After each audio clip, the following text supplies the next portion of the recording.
Hello बच्चों, let's read the question. The question says increase the increasing order for the value of E by M charge by mass is. तो basically हमें charge by mass ratio बतलाना है बच्चों कि increasing order में कैसे किसका कम होगा एंड किसका उसके बाद ज़्यादा होगा. सो फर्स्ट ऑफ ऑल बात करेंगे हम लोग यहाँ पे की कॉन्सेप्ट. तो क्वेश्चन आया बच्चों calculation of charge by mass ratio and हमारे पास यहाँ पे ऑप्शन में दिख रहा है न्यूट्रॉन दे रखा है, alpha particles, proton and electron. तो सबसे पहले स्टार्ट करते हैं बच्चों न्यूट्रॉन से. तो न्यूट्रॉन के ऊपर चार्ज जीरो होता है एंड मास जो है इसका रिलेटिव मास हम लोग वन कंसीडर करेंगे. सो ई बाई एम रेशियो कितना आ जाएगा, इसका जीरो आ जाएगा.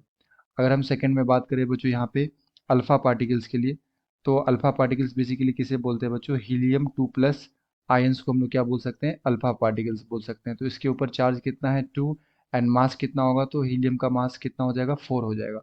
सो यहाँ से हमारे पास कितना आ जाएगा, 1/2 डेट इज 0.5.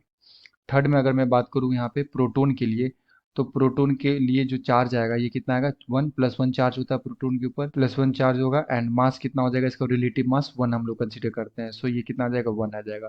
एंड अगर 4 में मैं इलेक्ट्रॉन की बात करूँ बच्चों, तो इलेक्ट्रॉन का चार्ज यहाँ पे हम लोग 1 कंसीडर करेंगे एंड रिलेटिव मास जो होता है ये होता है 1/1837 times of mass of proton. Okay, तो रिलेटिव मास ऑफ इलेक्ट्रॉन होता है 1/1837 times of mass of proton. तो हम लोग इसे ऐसे लिख सकते हैं.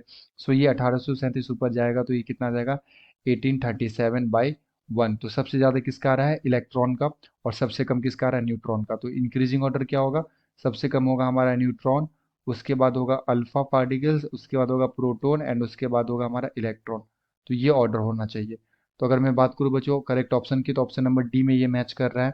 सबसे कम न्यूट्रॉन का है, उसके बाद अल्फा पार्टिकल्स, उसके बाद प्रोटॉन एंड उसके बाद electron. So the appropriate answer is option number D. I hope you will be understood it well. Best of luck. Thank you.